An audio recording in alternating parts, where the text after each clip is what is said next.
untold stories of our ancestors call to us through the ancient sounds of our drum. If we choose to listen to our drum, we will discover the true rhythm of our past and be guided along life's journey.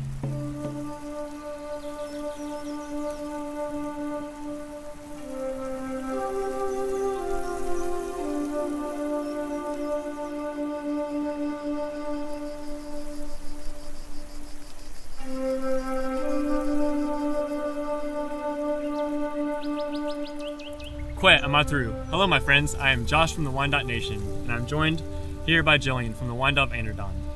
Our journey has brought us to the battles of the River Raisin.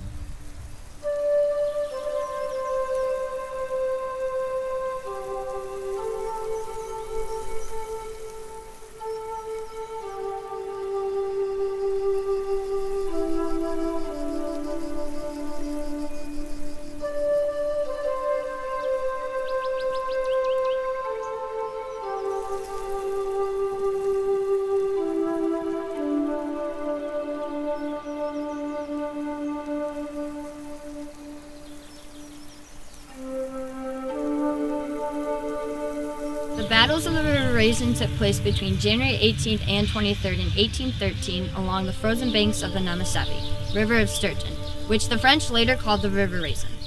The epic center of the battles unfolded in the second largest European settlement in the Michigan Territory, about 30 miles south of Detroit.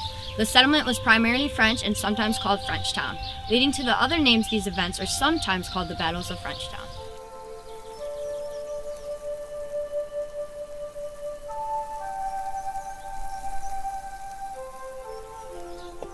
In this location, two battles took place between the Americans and the Native British Alliance, who sought to stop the United States' westward expansion. It is here that the Americans suffered their worst defeat in the War of 1812, but the Confederation's greatest victory in the war would be used to chart a dark path in the decades to come. Months prior to this, American General Hull surrendered Fort Detroit to the British. News of this defeat reached General William Henry Harrison, who was the current Indiana governor and future president of the United States. He gathered hundreds of Kentuckians and other United States soldiers to recover Detroit and retake the lost territory.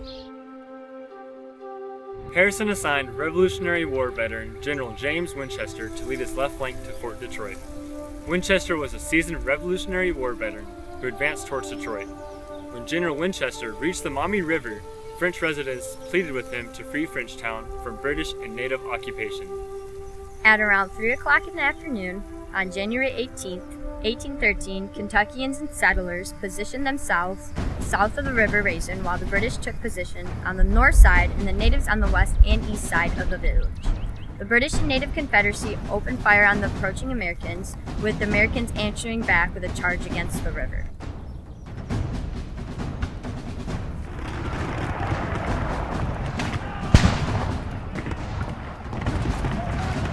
The British and natives slowly retreated into the woods, resulting in a running battle to the north and lasted until nightfall.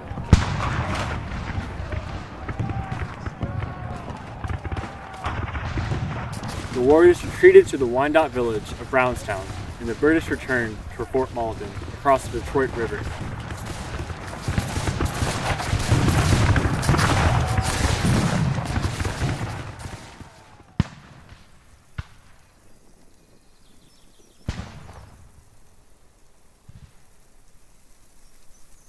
On January 20th, Winchester arrived with regulars to reinforce Frenchtown.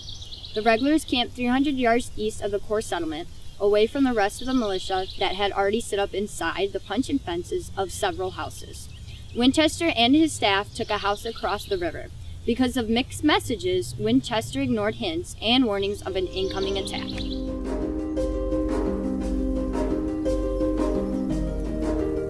Before sunrise, on January 22nd, a group of 1,300 native warriors and British soldiers surprised the Americans.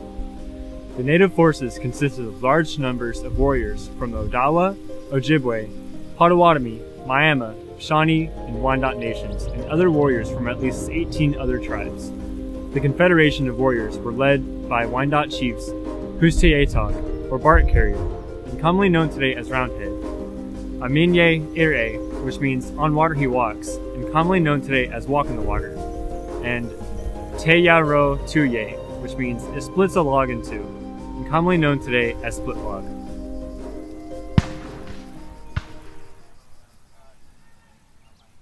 The British mounted a frontal attack on the settlement, while native warriors flanked both sides and quickly overran U.S. soldiers outside the settlement fences. During the U.S. retreat, General Winchester was captured attempting to rally his troops. Warriors removed the general's outer clothing, painted him, and paraded him around before turning him over to Chief Roundhead.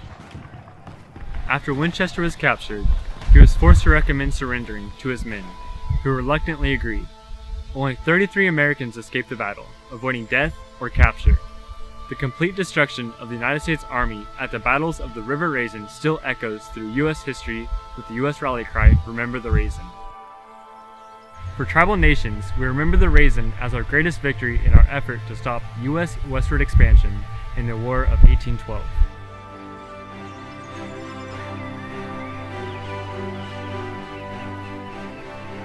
Tijame, thank you for joining us on our journey toward understanding and share the untold stories of our ancestors. To discover more, visit any of the links below.